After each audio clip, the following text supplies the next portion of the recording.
안녕하십니까. 오늘은 이루어질 수 없는 운명을 지닌 꽃 상사화와 꽃무릇에 대해서 이야기하고자 합니다.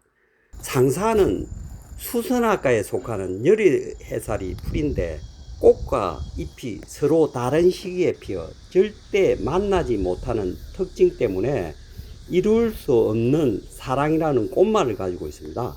대한민국 원산으로 주로 중부 이남 지역에 분포한다고 합니다. 지금 보시면 하단에 여기저기 꽃이 피기 시작합니다.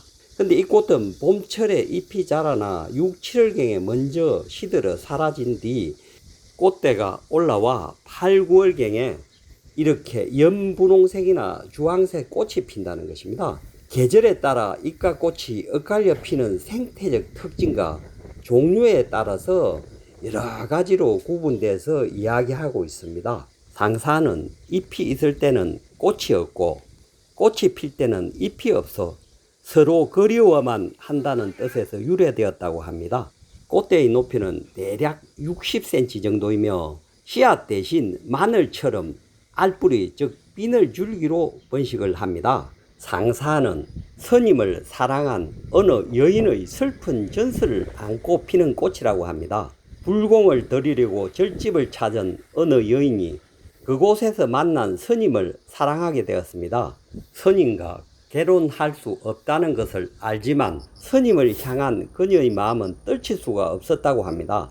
결국 사랑한다는 말 한마디 제대로 건너지 못한 채 상사병으로 죽었다고 하네요. 그녀의 육신은 화장으로 불살라지고 한 줌이 흙으로 돌아갔습니다. 불타는 동안 그녀의 정념도 불꽃에 사그라졌습니다. 그녀가 죽은 후에야 사연을 듣게 낸 스님은 유골 일부를 자신의 기가하는 법당 옆 하당에 뿌렸다고 합니다. 이성에서 못다한 인연을 애달프게 생각하고 하단을 지날 때마다 그녀가 극락왕생하기를 기도했습니다. 이듬해 봄 노랗게 생긴 잎이 돋아나 길쭉하게 자랐는데 6월이 되어 여름해가 뜨거워지자 잎은 시들어 버렸습니다. 그리고 한 달쯤 지나자 꽃대가 돋아나 고운 꽃을 피웠다고 합니다. 상사는 꽃과 잎이 함께 자라지 못하고 따로 돋아나 꽃은 꽃대로 피고 잎은 잎대로 자라는 식물입니다. 꽃은 잎을 생각하고 잎은 꽃을 생각하지만 서로 만나지 못한다 하여 상사하라고 하였다고 합니다. 상사는 꽃이 피고 시방동 생기지만 씨앗이 여물지 않습니다. 스님을 사랑한 여인이 자신의 사랑을 재현하는 것 같습니다. 육신이 불태워질 때 정념도 사라진 줄 알았지만 그녀의 혼은 사라지지 않았고 죽어서도 자신의 마음을 전하였다고 하네요. 죽은 후에라도 스님이 자신의 사랑을 알게 되고 사랑에 대한 대가를 보상받으려고 하였다고 합니다. 이루지 못한 사랑을 죽어서도 복수하는 꽃이라 할 수 있습니다.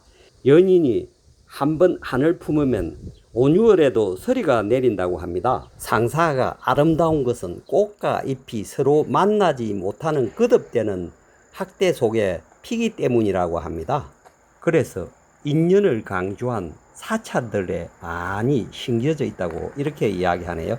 그에 비하여 꽃무릇은 초가을에 피고 상사는 한여름에 핍니다. 꽃무릇은 꽃이 먼저 핀 후 잎이 나고 상사는 잎이 먼저 자란 후 져버리고 나면 꽃대가 올라옵니다.